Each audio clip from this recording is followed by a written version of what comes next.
D'accord, petit malin. Voyons si vous êtes à la hauteur. Savez-vous vraiment ce que représentent les magnitudes d'un tremblement de terre? À 1, vous ne sentiriez strictement rien. À 3, votre tasse de café pourrait bien trembler un peu.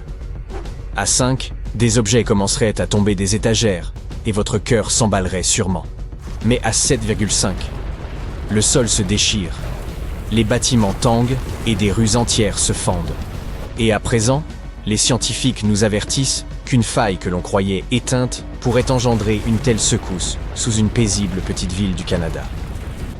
Si vous laissez glisser votre doigt sur une carte du nord-ouest du Canada, vous tomberez sur Dawson City, au cœur du Yukon. À première vue, c'est l'endroit rêvé pour fuir la civilisation. Paisible, isolé, avec à peine 1600 habitants. Jadis pourtant, à la fin des années 1890, la ville connut une expansion fulgurante lorsque les chercheurs d'or affluèrent. Aujourd'hui, la fièvre est retombée depuis longtemps, mais la ville conserve son charme d'antan. Trottoirs de bois, façades de saloon, et cette atmosphère de western figée dans le temps. Pourtant, sous cette apparence pittoresque, se cache une réalité bien plus inquiétante. Dawson City repose directement sur la faille de Tintina, une immense fracture de la croûte terrestre qui s'étend sur plusieurs centaines de kilomètres vers l'Alaska. Pendant des millions d'années, les scientifiques la croyaient assoupie, inactive depuis plus de 40 millions d'années. Mais des études récentes révèlent désormais une histoire bien différente. Petit rappel utile, une faille est une immense cassure où deux plaques terrestres se rejoignent. Elles cherchent sans cesse à glisser l'une contre l'autre, mais leurs bords rugueux s'accrochent et se bloquent. La pression monte alors durant des décennies, déformant lentement la roche, jusqu'à ce que la zone verrouillée cède brusquement. En une poignée de secondes, les plaques se déplacent et libèrent une formidable énergie qui se propage sous forme d'ondes sismiques. Ce choc brutal, nous l'appelons un tremblement de terre. Les chercheurs expliquent que les deux côtés de la faille de Tintina tentent de glisser depuis des lustres, sans pour autant y parvenir. Cette immobilisation a accumulé environ 6 mètres de contrainte, soit le déplacement latéral que subirait le sol si tout lâchait d'un coup. Ce n'est pas une simple fissure, mais un scénario tout droit sorti d'un film catastrophe. Si cette tension venait à se libérer d'un seul coup, elle pourrait engendrer un séisme de magnitude 7,5. Est-ce vraiment puissant? Oui, assurément. Et lors d'un tel événement, les secousses peuvent durer plus de 30 secondes. Une éternité quand les murs oscillent et que le sol semble se dérober sous vos pas. Si vous vous trouvez près de la faille, les choses peuvent devenir effrayantes. Le sol ne se contente pas de trembler. Il peut soudain effectuer un brusque pas de côté assez puissant pour remodeler tout un quartier. Routes en zigzag, bâtiments non renforcés qui se tordent ou s'écroulent, un véritable twist endiablé. Et si cela se produisait en plein hiver canadien, une simple coupure de courant pourrait vite se transformer en épreuve de survie. Sur un seul meuble, les secousses s'amplifient, comme si vous étiez assis sur une gelée tremblotante. Sur la roche dure, elle se propage moins, mais le danger reste réel. Prenons un exemple. Au Mexique, en 2003, un séisme de magnitude 7,5 a endommagé plus de 43 000 maisons, déformé les routes et coupé le courant sur des kilomètres. En 2018, à Sulawesi, un tremblement similaire a rasé des quartiers entiers, déclenché un tsunami et liquéfié le sol, engloutissant tout comme dans des sables mouvants. Voici un fait que peu connaissent. Le Canada n'est pas réputé pour ses séismes et pourtant on en enregistre près de 5000 par an. Ils sont pour la plupart si faibles que personne ne les ressent. Le véritable foyer d'activité se trouve sur la côte ouest, près de la Colombie-Britannique, où l'on murmure au sujet du redoutable Big One. Ce terme désigne un futur méga-séisme le long de la zone de subduction de Cascadia, une faille gigantesque d'environ 1000 km longeant le littoral. Contrairement au glissement latéral de Tintina, Cascadia fonctionne par enfoncement. Une plaque tectonique s'enfonce lentement sous une autre. Depuis des siècles, la plaque nord-américaine se courbe comme un ressort comprimé, tandis que la plaque de Juan de Fuca glisse en dessous. Lorsque cette tension cédera enfin, ce sera un séisme de magnitude 9, plus de 30 fois plus puissant qu'un de 7,5. Et nous savons que ce scénario n'a rien de théorique, car il s'est déjà produit. Le dernier Big One a frappé en 1700, si violemment qu'il a non seulement secoué tout le nord-ouest du Pacifique, mais aussi généré un tsunami qui a traversé l'océan jusqu'au Japon. Là-bas, Des villageois ont consigné l'arrivée d'une « vague orpheline », survenue sans séisme local apparent. Les scientifiques n'ont établi le lien que bien plus tard. Or, malgré tout cela, la taille de la faille, la tension accumulée et le potentiel d'un séisme de 7,5. La faille de Tantina ne figure même pas sur la carte officielle des risques sismiques du Canada. Du moins, pas encore. Cela signifie aucun avertissement, aucune zone de danger codée par couleur. Et lorsqu'une faille n'est pas répertoriée, aucune norme ne prévoit la conception de bâtiments adaptés. Faute de préparation, on ne construit ni structures renforcées, ni protections adéquates. Après tout, qui s'attendrait à voir le sol s'ouvrir sous ses pieds? Pour être juste, personne n'est véritablement en faute. La faille n'avait montré aucun signe d'activité récente. Et cette région du Canada, vaste et peu habitée, reste très peu surveillée. Jusqu'à récemment, on considérait la faille de Tintina comme une curiosité géologique. Un vestige intéressant du passé, sans réelle importance pour l'avenir. Pendant des années, elle est passée inaperçue, jusqu'à ce que des chercheurs y apportent des instruments de mesure sophistiqués.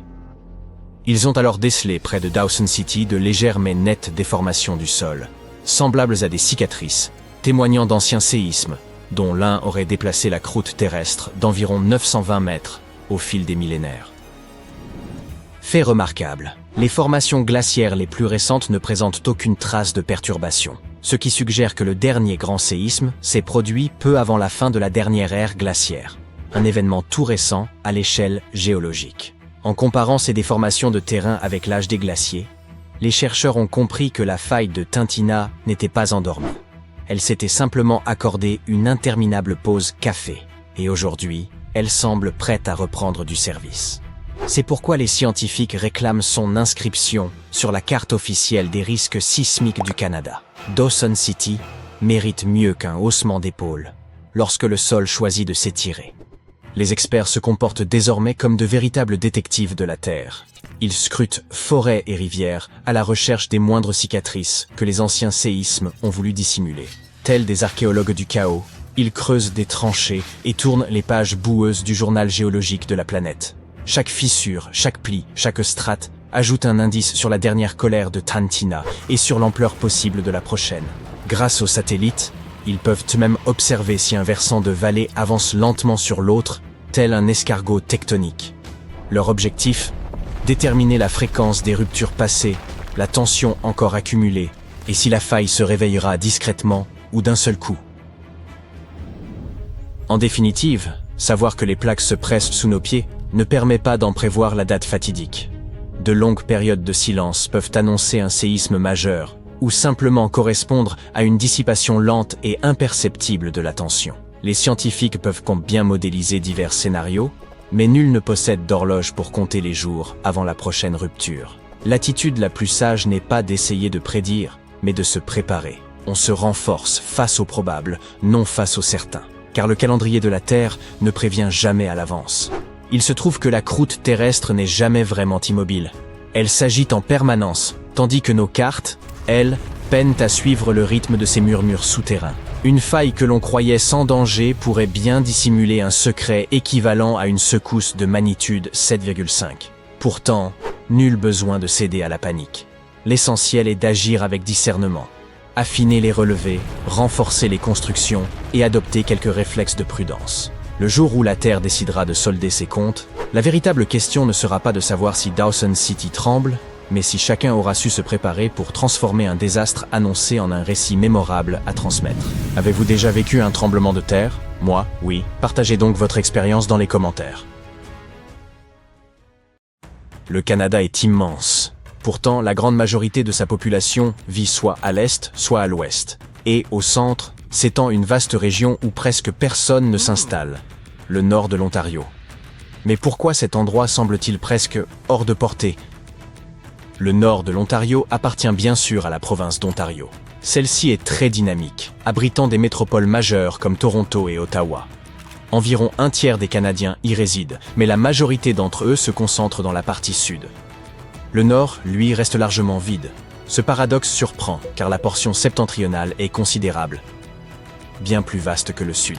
Elle couvre plus de 806 000 km², soit une superficie comparable à celle de tout le territoire turc. Le nord de l'Ontario représente à lui seul près de 87% de la superficie de la province, mais seulement environ 6% des Ontariens y vivent. Avant toutefois d'imaginer vous y installer pour profiter du calme et de l'espace, retenez ceci. 4 grandes raisons expliquant pourquoi tant de gens choisissent de ne pas y habiter. Et, très probablement, vous partagerez leur avis. Première raison, la nature du territoire. Si vous observez la région sur Google Earth, vous verrez surtout une immense étendue apparemment vide, sans particularité évidente. Mais dès que l'on zoome, la réalité devient plus complexe. Le nord de l'Ontario se distingue par ses paysages sauvages et reculés, dominés par d'immenses forêts et des lacs innombrables. Admirer ces panoramas ou les photographier est un plaisir, mais y vivre relève d'un tout autre défi. La géographie rend les déplacements ardus et complique considérablement la construction d'infrastructures comme les routes ou les voies ferrées. Faute de réseaux accessibles, la région demeure largement isolée. Ce qui nous mène à la seconde raison, l'éloignement. On pourrait croire qu'étant située au cœur du pays, la région servirait de trait d'union naturel entre l'Est et l'Ouest du Canada. Mais, en réalité, ce n'est pas du tout le cas. Le nord de l'Ontario reste éloigné des grands centres urbains. Prenons le Grand Sudbury, la ville la plus peuplée de la région avec environ 160 000 habitants. La métropole majeure la plus proche, Toronto, se trouve à près de 381 km. Il faut compter environ 4 heures de route pour y parvenir. Si vous prévoyez un week-end prolongé dans une grande ville animée, 4 heures de route peuvent sembler être une escapade plaisante. Mais si ce trajet sert simplement à vous rendre chez le dentiste ou à régler des formalités administratives, la distance paraît soudain interminable, sans même parler des frais. C'est hélas la réalité quotidienne de nombreux habitants du nord de l'Ontario. Dans cette région, l'accès aux services et aux opportunités demeure limité. La population y étant peu nombreuse et très dispersée, le territoire manque d'infrastructures, d'établissements et de services essentiels, notamment en matière de santé et d'éducation. Les habitants doivent de parfois composer avec des infrastructures médiocres, voire inexistantes, routes manquantes, aéroports absents, hôpitaux et écoles en nombre insuffisant. Sans ces équipements, s'établir durablement devient difficile. Dans les zones rurales, le manque de services pèse encore davantage sur la qualité de vie. Sur le plan psychologique, l'isolement peut vite se faire sentir, et le froid intense ne fait qu'aggraver ce sentiment de solitude. Nous arrivons ainsi à la troisième raison pour laquelle la majorité des Canadiens évitent de s'installer dans le nord de l'Ontario. Son climat redoutable. Si vous ne supportez pas les températures glaciales, il vaut mieux retirer cette région de votre liste de destinations. Les hivers y sont particulièrement longs et impitoyables, avec des températures qui peuvent chuter jusqu'à 40 degrés sous zéro. Avez-vous déjà tenté de pelleter de la neige par un froid pareil? Disons-le franchement, ce n'est pas une partie de plaisir. Ce climat extrême ne se contente pas de bouleverser vos projets de week-end ou vos habitudes quotidiennes. Il complique sérieusement les déplacements et renforce l'isolement des habitants, privés d'un accès facile aux services et aux opportunités professionnelles. De plus, ce froid persistant rend difficile la construction d'infrastructures, le développement industriel ou la gestion d'entreprises. L'agriculture en subit aussi les effets. Comparé au sud de l'Ontario, le nord possède une saison de croissance plus courte et un climat bien plus rude. Certes, certaines cultures, comme l'avoine, la pomme de terre ou le haricot vert supportent ces conditions, mais le choix des cultures reste limité. Voilà pourquoi la majorité des exploitations agricoles se concentrent dans le sud de la province, ainsi que dans d'autres régions du pays comme les prairies et le Québec. Cet exemple illustre bien à quel point le climat complique l'établissement d'une base solide pour y vivre durablement.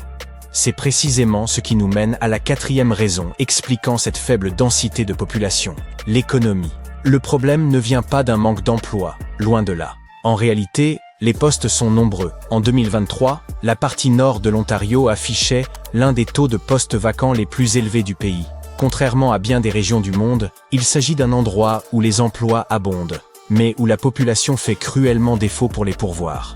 L'une des raisons pour lesquelles ces emplois restent vacants tient au fait qu'une grande partie de la population est plus âgée. Prenons l'exemple d'Elliott Lake. 42% de ses habitants ont plus de 65 ans. C'est la troisième plus forte concentration de personnes âgées de tout le Canada. La situation n'est guère différente dans le reste de la région. Les projections estiment qu'en 2036, les personnes de 65 ans et plus représenteront près de 30% de la population totale du nord de l'Ontario. Et, une fois cet âge atteint, beaucoup disposent de leur pension et de leurs prestations. Pour la majorité d'entre eux, retourner travailler n'entre tout simplement plus en ligne de compte. Ce problème s'aggrave encore, car les jeunes manifestent peu d'intérêt pour la région. Chaque année, de nombreux étudiants, âgés d'environ 17 ou 18 ans, quittent leur foyer du Nord pour poursuivre leurs études ailleurs, traversant parfois la province entière en voiture ou prenant l'avion pour s'installer à l'autre bout du pays. Nombre d'entre eux ne reviennent jamais. Cette tendance peut paraître surprenante, car le nord de l'Ontario bénéficie d'une économie solide, portée notamment par l'exploitation minière. La région de Red Lake en est un bon exemple. Elle recèle d'immenses réserves d'or et abrite l'un des gisements les plus riches au monde. Plus de 850 tonnes y ont déjà été extraites, et cette production a largement contribué à maintenir le Canada parmi les 5 plus grands producteurs d'or à l'échelle mondiale. Il faut aussi mentionner la région connue sous le nom de Cercle de Feu. Située autour du lac McFalls, dans le district de Kenora, elle s'étend sur environ 5000 km² et recèle une abondance de minéraux précieux, tels que le chromite, le cobalt, le nickel, le cuivre et le platine. Aujourd'hui, l'industrie minière du nord de l'Ontario connaît un véritable essor et attire d'importants investissements. Cette dynamique s'explique par la demande croissante de minéraux critiques, indispensables aux technologies modernes comme les smartphones ou les systèmes d'énergie renouvelable. Le cobalt, le nickel et le cuivre jouent un rôle central, notamment dans la fabrication des batteries utilisées pour alimenter les véhicules électriques. Pour l'heure, il semble que l'industrie minière de la région se porte plutôt bien. Toutefois, ce secteur a connu de nombreuses fluctuations au fil du temps, avec des périodes de croissance suivies de phases de déclin. Combiné au manque de diversité des emplois en dehors des mines, ce contexte pousse de nombreux habitants à partir pour chercher de meilleures perspectives ailleurs. Fait intéressant, les compagnies minières rencontrent aujourd'hui des difficultés à recruter suffisamment de travailleurs qualifiés dans le nord de l'Ontario. Et cela s'explique sans doute par tous les facteurs déjà évoqués. Une population vieillissante, un climat rude, une géographie contraignante et l'éloignement des grands centres urbains. C'est un cercle vicieux que les autorités locales tentent de rompre. Elles travaillent à améliorer les infrastructures, offrent des incitations et cherchent à retenir les jeunes travailleurs. Parmi leurs mesures figurent des primes en espèces pour ceux qui recommandent des professionnels de santé, ainsi que des aides non imposables pour compenser les coûts élevés de l'énergie domestique. D'autres initiatives sont également mises en œuvre. Avec de telles stratégies, il devient donc possible de stimuler la croissance démographique. Et qui sait, cette région pourrait peut-être un jour devenir aussi peuplée qu'animée.